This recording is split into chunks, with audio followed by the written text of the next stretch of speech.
What can you do when you're afraid to bring up things with your partner because you're afraid it's going to start another fight? First of all, name it right off the bat. I really want to bring this up to you, but I'm afraid that we're going to fight about it again. Now, some people are going to take immediate offense to that as well. And here's the thing. Sometimes we're in relationships that aren't actually compatible. And when we're trying to change the other person, change habits, change behaviors, but that's not who they are or who they can even desire to step up to be, it may not be the right relationship. Number 2, focus on the cycle, not on the conflict itself. What do I mean by that? Every relationship gets into a conflict rhythm where we tend to engage with conflict in the same way. In emotionally focused therapy, they call it doing the dance, where you get into the same dance. One person avoids, one person attacks. One person gets angry, one person comes back. Or you both attack, or you both withdraw.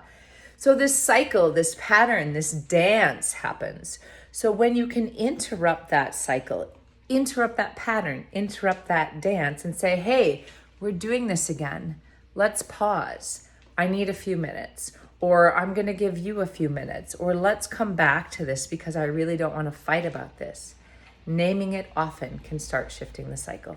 Number 3, be curious instead of defensive. Instead of saying, we need to talk about this, we need to fix this, we need to do this, ask, how can we solve this together?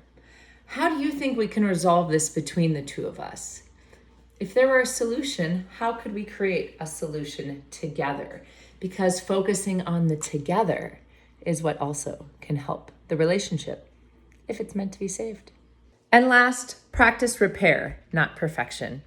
No relationship's perfect, but the more you can come together and create repair, find forgiveness, create new resolutions. In other words, instead of just forgiving each other and say, oh, I'm never going to do that again. What's the actual solution so this doesn't happen again?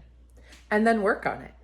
Follow through on your word. Now, today I'm holding a masterclass, a 3-day masterclass to help you learn how to navigate conflict in your relationship or decide that maybe this relationship really isn't repairable because it's not compatible, or something is more destructive than you think.